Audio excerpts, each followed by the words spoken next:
Listio Sigit, ya dibentuklah suatu tim untuk menyelidiki ini biar kami orang kecil biar dapat keadilan yang seadil-adilnya. Apalagi ini kehilangan seorang nyawa anak. Kami mohon sama Pak Jokowi dikawal ini persoalan. Terutama khusus kejanggalan-kejanggalan. Kejanggalan itu yang saya tahu kejanggalan dari kronologis itulah. Masa di rumah seorang jenderal katanya tidak ada CCTV menghadap kamar utama. Peristiwa itu terjadi ketika Brigadir J masuk ke kamar pribadi Kadipropam, di mana saat itu istri dari Kadipropam sedang istirahat. Kemudian Brigadir J melakukan tindakan pelecehan dan juga menodongkan dengan menggunakan senjata pistol ke kepala istri dari Kadipropam. Hukum di dunia bisa direkayasa, hukum Tuhan tidak bisa. Suatu saat pasti terungkap. Itu aja. Kira-kira kalau kemarin ada pernyataan dari sana bahwasanya dia menodongkan pistol ke istri bapak itu, kira-kira masuk tidak di bapak itu Pak dengan Ya, kita sendiri yang berpikir rasa berhadapan dengan istri seorang jenderal pun kita udah deg-degan. Apalagi dia seorang istilahnya pengawal lah bahasa awamnya. Kalau nggak dipanggil mana mungkin dia datang ke kamar. Itu aja. Apalagi menodongkan senjata itu. Lah masuk begitu saja. Tapi ya itu terserah. Itulah kronologis katanya. Kita ya sah-sah saja. Biar versi orang itu kan. Soalnya anak kita udah meninggal. Iya, Pak, bisa disampaikan enggak kejanggalan salah satunya barang bukti adalah CCTV yang bisa dijelaskan apa kejanggalan yang dirasakan terkait itu? Tadi malam udah datang ke sini Pak Hendra ya, Brigjen Hendra dari Mabes. Sebagai jabatan apa? Tidak tahu ya? Enggak saya tanya. Ya kan kita segan lah kan seorang jenderal. Cuman saya tengok di sininya Bintang 1 ya? Bintang 1 propam gitu Ya, aja dan siap. topinya saya lihat propam. Oke, apa yang disampaikan? Memang Bapak itu datang ke sini dengan penyidik dari Polres Jakarta Selatan ya. Kalau nggak salah ya. Mengutarakan kronologis di TKP biar jangan simpang siur katanya di berita di media. Soalnya katanya lain medianya, lain versinya wajar. Jadi dia meluruskan katanya. Jadi waktu itu orang itu mengutarakan kronologis tidak boleh didengar siapapun. Sangat lantaran sangat rahasia. Aib istilahnya. Jadi yang dibolehkan mendengar adik saya, ini semua adik saya ini pun adik istri saya. Keluarga sendiri, inilah keluarga kami di Bahari. Makanya belum pulang orang itu kan. Di situ hanya saya, istri, adiknya perempuan sama kakaknya perempuan, berempat. Jenderal hadap sana, mengasih tahu semua lah kejadian itu. Awalnya katanya ya masuk anak saya ini almarhum ke kamar Ibu Putri katanya itu. Saya pun belum pernah ketemu panggilannya sama ibu istrinya Pak Jenderal, Ibu Putri. Orang itu baru pulang dari Magelang. Sedangkan ke Magelang pun anak saya kan memang ikut. Pulang dari luar kota biasanya Ibu Putri ini tidak langsung pulang ke rumah pribadi. Di rumah dinas dulu untuk swab entah PCR itulah memeriksa corona kira-kira begitulah. Jadi sesudah diperiksa menunggu hasil, ibu ini katanya rebah-rebahlah istirahat di kamar. Istirahat. Ya namanya di kamar pribadi kan kita udah maklum bagaimana kita berpakaian, agak sensitif lah. Jadi tiba-tiba katanya masuk anak saya ini ke kamar ibu ini, ke kamar jenderal ini dengan membawa senjata, langsung menodongkan si ibu. Senjata ini langsung meraba-raba katanya orang itu sudah meraba-raba. Si ibu ini katanya menjerit. Sesudah menjerit katanya si ibu, paniklah anak kita ini almarhum keluar dari kamar dengan menenteng senjata. Si berada ini katanya langsung datang dari lantai atas, ada tangga katanya. Berarti kamar ibu itu kan di bawah bukan di atas, masih ada lantai di atas. biasanya kan kamar di atas, paling atas kalau jenderal ini. Jadi anak saya katanya dari pintu turun, si Brada E ini menanyakan sama anak kita almarhum, ada apa bang? Katanya si Brada ini mendengar jeritan si Ibu Putri. Jadi anak saya katanya langsung membabi buta menembak. Bapak duluan nembak. Duluan nembak. Itulah kutipan utama bagi saya, kejanggalan. Iya. Saya ini orang awam, tapi dari cara cerita itu, loh janggal nih. Jadi gue bilang, maaf Pak Jenderal, mohon izin. Anak saya yang duluan nembak. Iya. Yang memberikan keterangan lebih lanjut disuruhnya lah penyidik Polres Jakarta Selatan. Kronologisnya begini.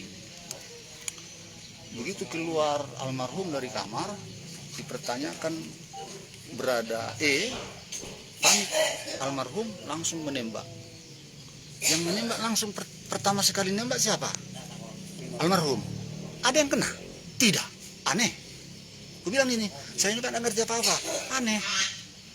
Seharusnya siapa yang mendahului dia yang makan korban duluan. Langsung lo tembak, si Brada E katanya menghindar. Hebat ya, bisa menghindar peluru, gue bilang lagi. Jarak berapa gitu? Jarak 5-7 meter. Kurang lebih. Ada berapa tembakan saat itu dia lepaskan? Kata dia itu, pokoknya yang duluan menembak, Iya. almarhum. Iya, iya, iya, siap. Tembak duluan, tidak mengena. Akhirnya si Brada ini mengelak, langsung membela diri, ambil senjata, tembak, langsung kena. Sampai kupotong lagi, maaf Pak, saya potong lagi. Ini melebihi sniper ini, si Brada ini. Padahal balok-balok kok, gue bilang. Sedangkan anak saya ini lulusan waktu kosek nih, gue bilang. Kalau nggak terpilih dia terbaik, nggak mungkin dikirim ke Mabes. Infonya juga sniper terbaik di Bangko ya? Dulu, aku dengar. Dulu ya, sniper. Kalau ada lebaran dia ditempatkan itu di titik-titik rawan untuk sniper. Oh. Anak kita ini. Itulah kejanggalan Bapak. Nah, terus apa? Secara awam pun kita pikirin memang udah janggal. Anak kita yang duluan nembak tidak kena. Iya, benar. Jadi si Brada E ngambil diri nembak, langsung kena. Oyong lah anak kita ini katanya langsung menembak, membabi buta begini. Bukti ada di sana bolong-bolong. Jadi dalam pikiran saya bolong-bolong bisa saja dibolongin, pikir. Nah, jadi teruslah dicerita, itulah kronologisnya. Baru tergeletaklah almarhum. Saksi kunci Pak, aku bilang. Itu kan rumah jenderal, bintang 2 loh. Biasanya rumah seorang jenderal safety-nya sangat tinggi berupa CCTV. Datang si kombes yang di sini langsung kayak kepanasan lah, aku bilang gitu. Wah itu kan rumah dinas, geser duduk lagi dia. Di rumah dinas tahu lah Pak, itu nggak lengkap semua. Masa nggak lengkap rumah dinas seorang jenderal? Alasannya nggak lengkap. Memang ada CCTV di situ, tapi Pak, setahu saya yang di pintu di pintu kamar utama seorang jenderal pasti ada CCTV. Itulah saksi kunci bilang. Tapi tidak dibuktikan. Tapi tidak ada di situ, dan di tempat lain ada. Apa tidak ditiadakan, gue bilang. Tapi itulah Tuhan yang tahu. Itulah satu kejanggalan. Terus yang pengangkatan anak kita berapa orang katanya? Itu nggak diterangkan. Kejanggalan lain Pak selain tadi Kejanggalan itu yang jenazah tadi gimana Pak? Kondisi jenazah Bapak lihat? kondisi jenazah hanya saya buka separuh di sini Pak, yang saya buka langsung. Nanti saya bilang yang lainnya orang saya nggak melihat, nanti saya lupa. Cuman kejanggalan waktu kronologis yang diceritakan, masa di ruang kamar di kamar utama seorang jenderal nggak ada CCTV. Masa anak saya nembak duluan jarak 5-6-7 meter tidak mengena, padahal ini lebih senior. Kecuali masih anak saya ini masih di SPN belajar nembak cocok. Iya. Kan begitu. Secara bodoh aja berpikir. Artinya dari Bapak sendiri berharap ada kejelasan daripada kasus ini, termasuk diungkap sebenar-benarnya fakta-fakta yang ditemukan termasuk dari CCTV itu Pak. Iya. Kalau memang sampai ku bilang lagi, maaf Pak, aku bilang. Itu secara marah saya ngomongnya itu dalam hati.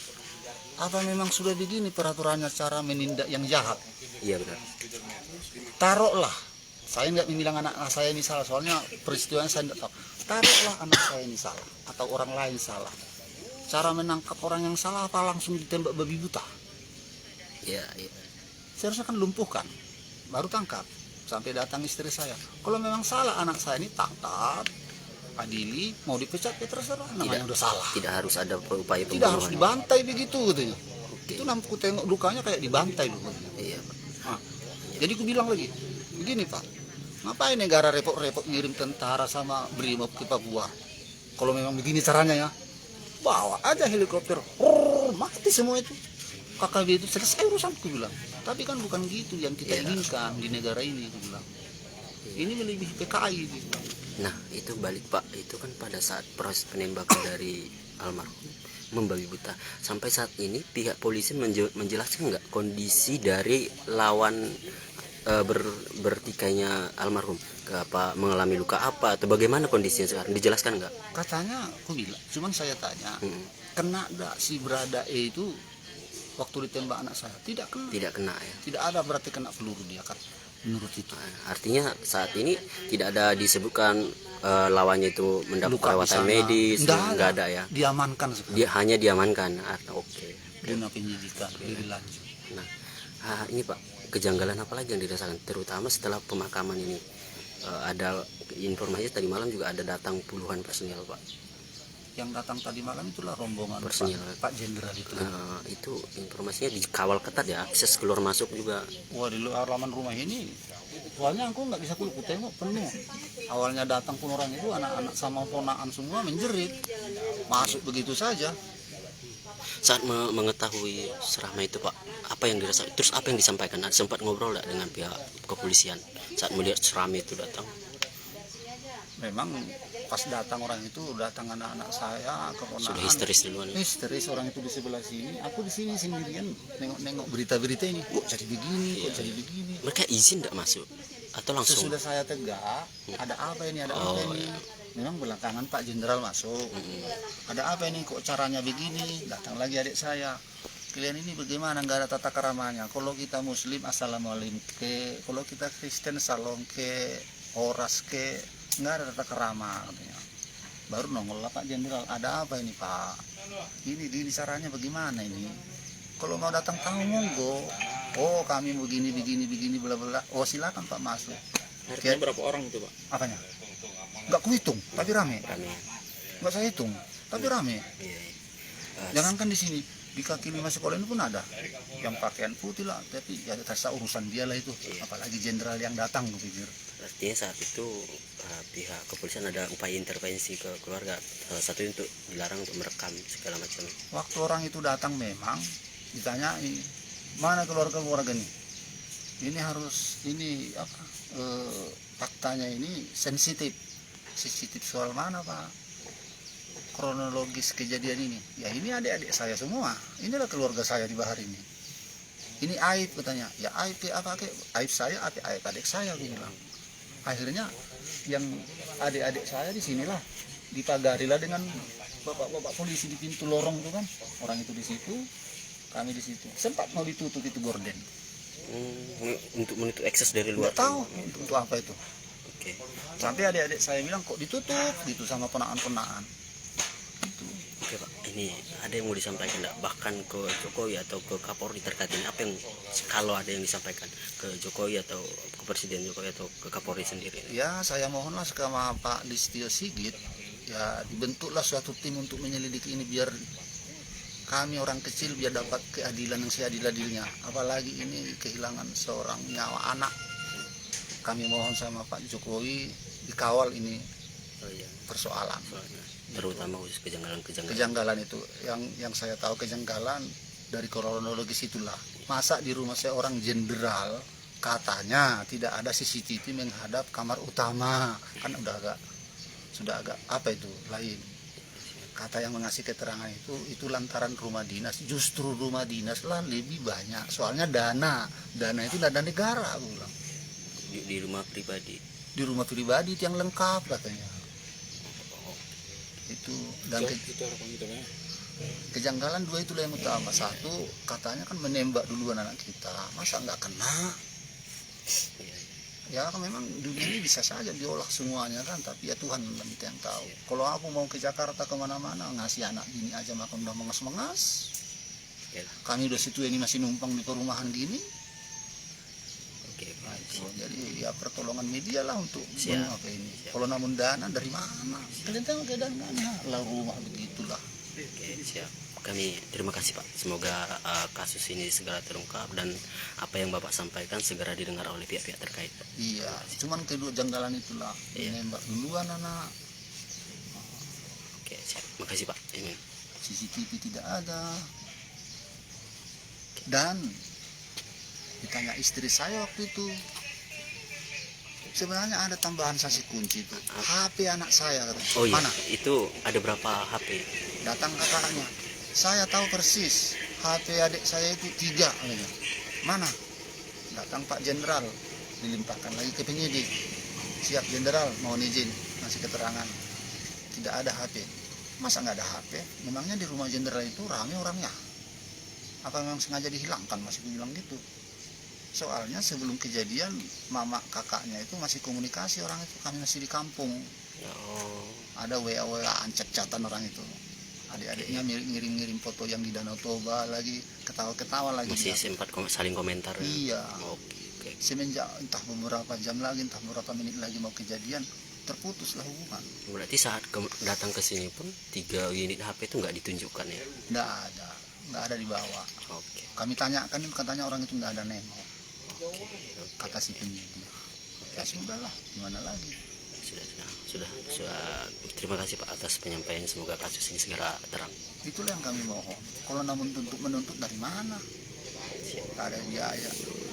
Bukan biaya untuk nyogok, untuk biaya ke sana, Iya. transportasi. Jakarta Jambi. Nah, belum tentu bisa selesai 1-2 hari, belum tentu selesai Belum Pak. selesai.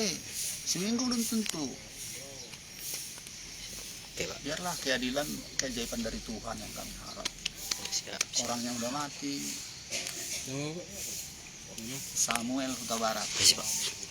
Oke terus ini situasi terkini di rumah duka, di mana orang tua korban meminta kepada Kapolri untuk membentuk tim khusus menyelidiki kasus ini, kemudian juga menyampaikan kepada Presiden Joko Widodo agar ikut memberi perhatian kepada kasus ini. Oke terus ikuti terus saya Eritondang, selamat